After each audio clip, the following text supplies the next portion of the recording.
Welcome to this session around learner engagement. So, we've got a learner engagement strategy and we have a learner engagement team and learner engagement policies.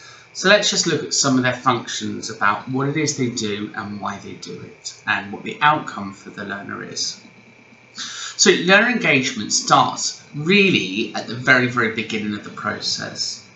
So when our recruitment team come down and state we have a series of learners, they will conduct some background checks. So they'll help carry out some of the PLRs and data capture and evidence. And what they'll do, they'll start tracking the learner from day one. So we have some information and they record it.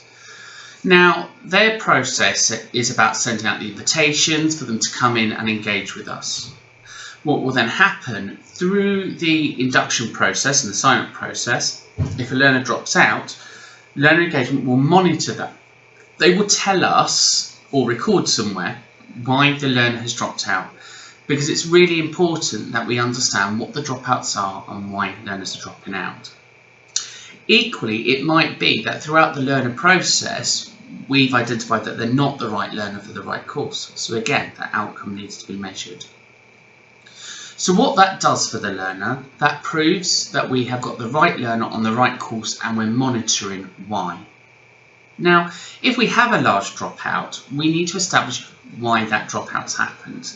Is it because our information wasn't clear?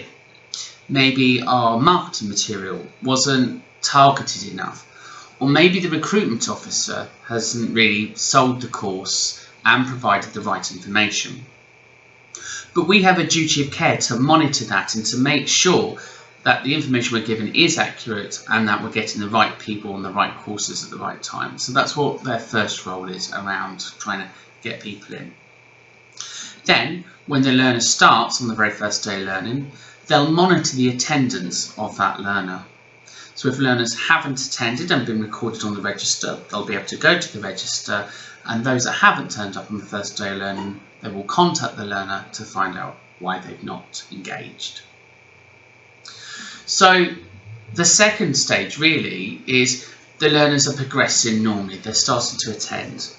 And what will happen with our attendance registers, if the learner starts dropping, it comes up with a learner called slipping away. And then the learner engagement officer will be able to go onto that list, ring the learner up and leave a note on the learner student records to why the learner hasn't been engaging. Again, they'll be able to do things such as welfare support or maybe SEN support, or maybe they just need a one-to-one tutorial with a teacher just to come back on board. So they're really all about retaining the learner and making sure that they're what they're doing and why they're there. Now, the other part of the learner engagement is the fact that the learner has a fixed person at the centre to be able to call and to discuss their career options with, and then the learner engagement can liaise with the multitude of departments that supports the learners. So whether it's the assessment team, the teaching team, the IAG team, the employment team, or whatever the team it is. The learner engagement will also track the reviews to make sure that the reviews are happening timely and that they are of good quality and actually have really good outcomes. So the learner engagement officer will also then make sure that the IAG sessions are taking place and that they're being conducted properly and formally recorded. So they'll make sure that they've been done. Because all of those mechanisms help keep the learner progressing. So attendance registers, if they're dropping below 10%, learner engagement will call them to find out why they're not attending. The review process will ensure that the learner is engaged and that the learner is progressing as they should be progressing. The IAG process being set up will ensure that the learner is on target and remembers what their end goal is. And then finally, towards the end, the learner engagement will also then track the outcomes, so where the learner has gone to and progressed to. They'll also then ensure that inductions are sufficient and that all the right quality workbooks have been given. And the final thing that they're there for is to make sure that the surveys are being done. So the questionnaires and surveys online via SurveyMonkey.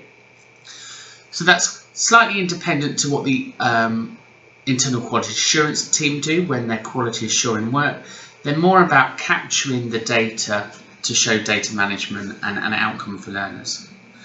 So hopefully that short presentation gives you an idea about what our learner engagement team do and why they do it.